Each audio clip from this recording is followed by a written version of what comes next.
नमस्कार, आप देख रहे हैं IBC 24। मैं हूं आपके साथ राहुल सिन्हा। रात के 10 बजने को है और हमारा खास बुलेटिन 10 बजे रात पूरे दिन की बात में आपका स्वागत है। रायपुर से इस वक्त एक और बड़ी खबर, जहां पर 3 तलाक मामले में FIR दर्ज की गई है। नवविवाहिता को पति ने दिया तलाक और पीड़िता की शिकायत पर पति के खिलाफ FIR दर्ज कर ली गई। नागपुर के निवासी मोहम्मद हुशाम के खिलाफ FIR दर्ज की गई है। नवविवाहिता को शक के आधार पर 3 तलाक दिया तो महिला थाने में 3 तलाक का मामला दर्ज हो गया।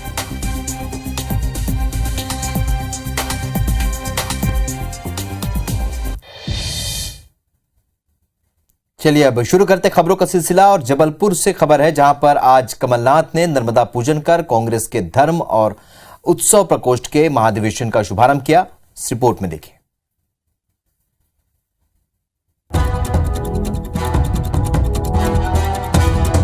तस्वीरें जबलपुर की हैं, जहां से माता नर्मदा अपने पूरे रुआब से बहती हैं। आज कमलनाथ जबलपुर के नदिया घाट पहुंचे थे, जहां उन्होंने नर्मदा पूजन किया और इसके साथ ही कांग्रेस के धर्म एवं उत्सव प्रकोष्ठ के महाधिवेशन का आगाज भी हो गया।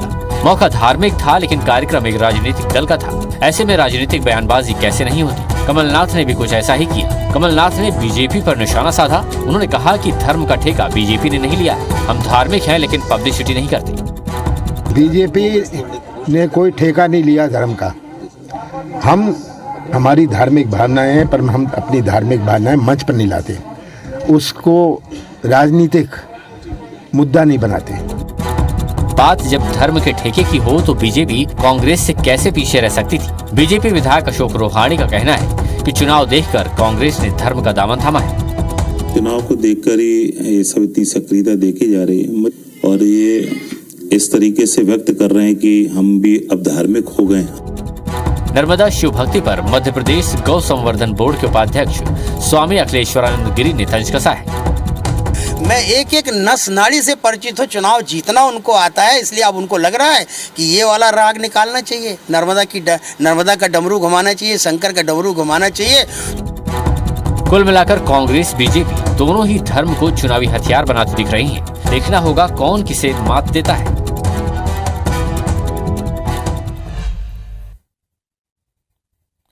ज्योतिष पीठ के शंकराचार्य अविमुक्तेश्वरानंद ने भारत और पाकिस्तान के विभाजन को लेकर बड़ा बयान दिया है। उन्होंने कहा कि इस्लाम को मानने वालों को पाकिस्तान चले जाना चाहिए। अविमुक्तेश्वरानंद ने कहा कि हिंदू और मुसलमान अलग रह सकें, इसलिए देश का बंटवारा हुआ था, लेकिन भूखंड तो मुसलमानों ने ले लिया और उसे अलग देश पाकिस्तान का नाम दे दिया, लेकिन वे यहां रहे ही नहीं। ये तो अब देश के विभाजन के 75 साल बाद मेरा सवाल है कि जब साथ ही रहना है तो भारत पाकिस्तान एक हो। उन्होंने कहा कि अगर मुसलमान भारत में ही रह गए और उन्हें यहां सुख और शांति की प्राप्ति हो रही है तो फिर पाकिस्तान की जरूरत क्या है।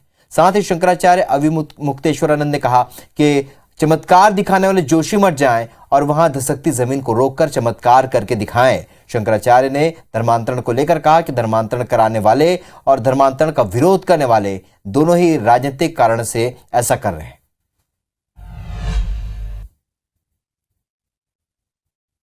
धर्मांतरण का विरोध हो रहा है, वो भी धार्मिक कारणों से नहीं हो रहा है, वो भी राजनीतिक कारणों से हो रहा है कि हम जब धर्मांतरण का विरोध करेंगे तो कुछ लोगों को ये बात अच्छी लगेगी, तो कुछ लोग हमारे वोटर बढ़ जाएंगे। तो जो धर्मांतरण हो रहा है वो धार्मिक कारण से तो हो ही नहीं रहा है। धर्मांतरण कराने वाले भी राजनीतिक हैं और धर्मांतरण को रोकने की बात करने वाले भी राजनीतिक हैं। हम उनको फूल बिछाएंगे कि आओ और ये जो मकान में दरार आ गई है, हमारे मठ में आ गई है, उसको जोड़ दो। नहीं समझे? हम फूल बिछा करके उनको ले आएंगे और फिर झुक करके पलकों पर बिछा करके उनको वापस करेंगे। दिखाओ ना चमत्कार। हम लोग तो सारे देश की जनता चमत्कार चाहती है कि कोई चमत्कार हो जाए। कि अगर किसी राजनेता ने यह कह दिया कि धर्मांतरण को अपने चमत्कार से रोक दीजिए तो हम मान जाएं, तो अच्छा ही कहा, इसमें क्या खराबी। अगर कोई चमत्कारी है तो रोक दे, सही तो है। हम लोग तो वैसा जादू नहीं जानते हैं, वैसा चमत्कार नहीं जानते हैं, लेकिन अगर कोई है ऐसा चमत्कारी पुरुष तो धर्मांतरण रोक दे, तो लोगों की आत्महत्या रोक दे, तो लोगों को घरों में जो झगड़े फसाद हो रहे हैं सुमति ला दे, पूरा देश एकदम एक दूसरे से प्यार आदर करने लग जाए। कि 75 साल हो गए, बहुत लंबा समय हो गया। अब आपको इस बारे में निर्णय करना चाहिए कि मुसलमान एक जगह रहे, हिंदू एक साथ रहे, इसी के लिए बंटवारा हुआ था। अगर साथ ही साथ रहना है तो फिर पाकिस्तान अलग क्यों? पाकिस्तान को भारत में फिर से मिला दिया जाए और हम लोग साथ रहें जैसा कि रह रहे हैं।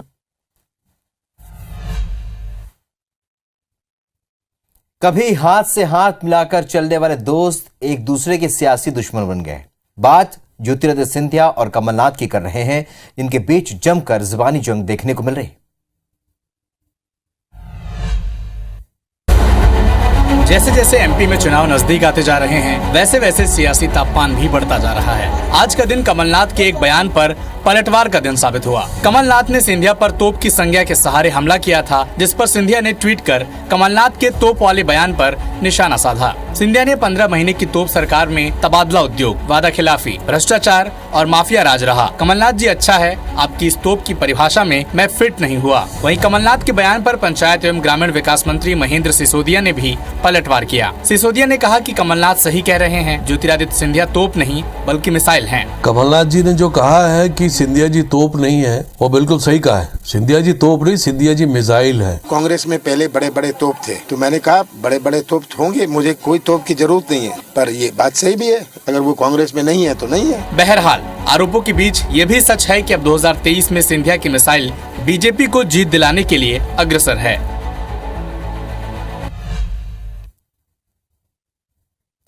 अंबिकापुर में आयोजित भाजपा कार्य समिति के 2 दिवसीय बैठक में छत्तीसगढ़ में डबल इंजन की सरकार बनाने का आह्वान किया गया है। बैठक में 2 अहम प्रस्ताव भी पास किए गए और कांग्रेस सरकार की विफलताओं पर भी चर्चा हुई। इधर कांग्रेस ने इस बैठक को लेकर तंज कसा है। सरगुजा की जमीन पर 2 दिन तक जीत की रणनीति पर मंथन करके प्रदेश बीजेपी ने सत्ता हासिल करने का संकल्प लिया है। तमाम वरिष्ठ नेताओं ने पदाधिकारियों और कार्यकर्ताओं को रिचार्ज किया। कहा गया कि बूथ लेवल तक जाकर केंद्र की योजनाओं का लाभ लोगों को दिलाया जाए। 1 से 4 फरवरी तक जिला कार्य समिति और 7 से 10 फरवरी तक मंडल कार्य समिति की बैठकें भी होंगी। बैठक में बूथ की सक्रियता, मोर आवास मोर अधिकार, परीक्षा पर चर्चा, मन की बात जैसे कार्यक्रमों की कार्य योजना भी पेश की गई। वहीं राज्य सरकार की विफलताओं पर चर्चा के साथ भ्रष्टाचार के खिलाफ आंदोलन खड़ा करने की रणनीति भी बनाई गई है। बैठक में सामाजिक आर्थिक विकास और राजनीतिक प्रस्ताव भी पास किए गए हैं। छत्तीसगढ़ भ्रष्टाचार का पर्याय बन गया है। ये छत्तीसगढ़ सरकार की विफलता है। अपराध का गढ़ बन गया, भ्रष्टाचार का गढ़ बन गया, माफिया का गढ़ बन गया, नशे का गढ़ बन गया। ये छत्तीसगढ़ सरकार इस दिशा में छत्तीसगढ़ को लेकर जा रही है। कोई बात नहीं, 15 साल मुख्यमंत्री बनाया था, 5 साल आपने बैठा दिया, मगर ऐसे भ्रष्ट सरकार को बदलने के लिए अब आपको संकल्प लेना पड़ेगा। फिर से भारतीय जनता पार्टी का कमल यहाँ। बैठक के दूसरे दिन बीजेपी ने जनजातीय अधिकार सभा के जरिए आदिवासी वर्ग को साधने की कोशिश भी की। आदिवासी भाजपा नेता एक मंच पर नजर आए। कार्यक्रम के मुख्य अतिथि फग्गन सिंह कुलस्ते ने कहा कि प्रदेश में जितना विकास दिखता है वो भाजपा की देन है। कि आज इस सरकार, भूपेश सरकार को आप देखिए और इन 15 वर्षों में डॉक्टर रमन सिंह की सरकार को आप देखिए तो आपको वास्तव में दिखेगा कि उस सरकार ने, भारतीय जनता पार्टी की सरकार ने जो छत्तीसगढ़ के अंदर। इधर बीजेपी की बैठक पर तंज कसते हुए कैबिनेट मंत्री रविंद्र चौबे ने कहा कि भाजपा को मुंगेरी लाल के सपने देखने से कोई रोक नहीं सकता।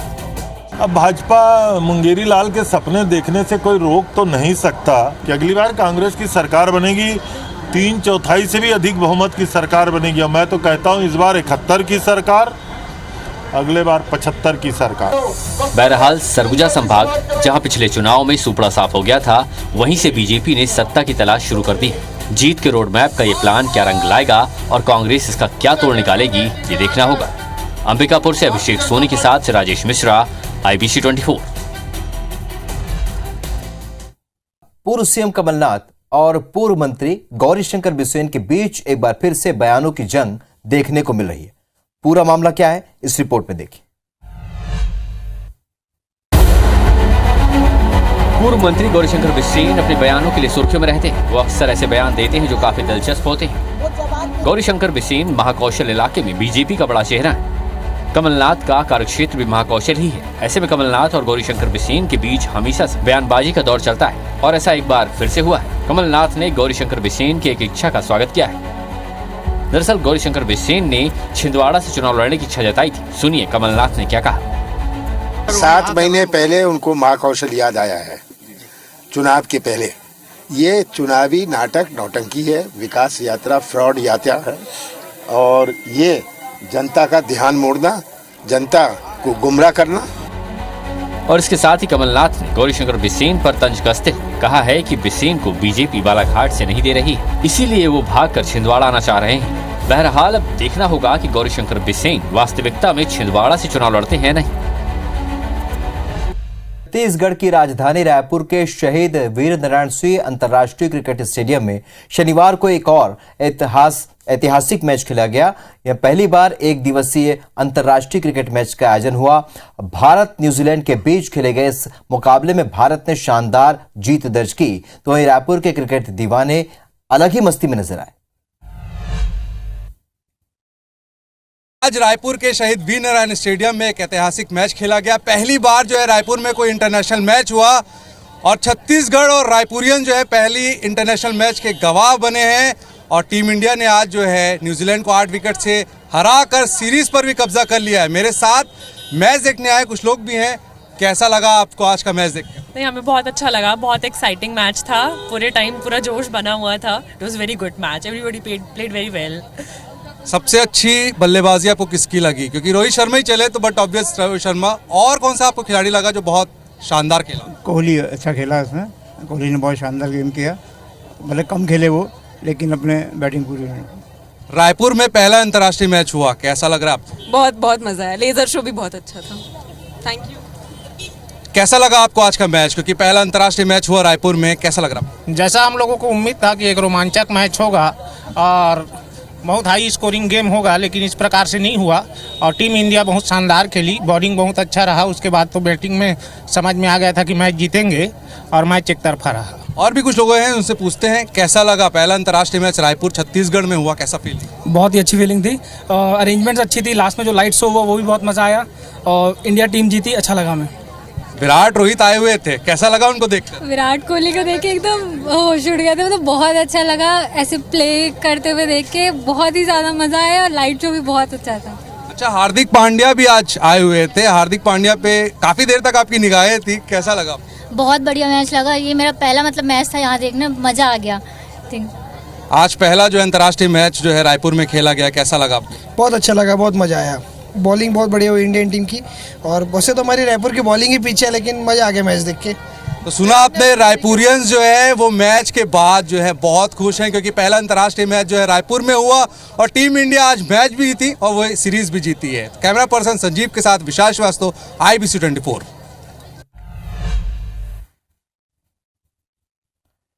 तो रात 10 बजे की खबरों फिलहाल इतने, लेकिन ताज़ा अपडेट के लिए आप बने रहिए IBC 24 के साथ। नमस्कार।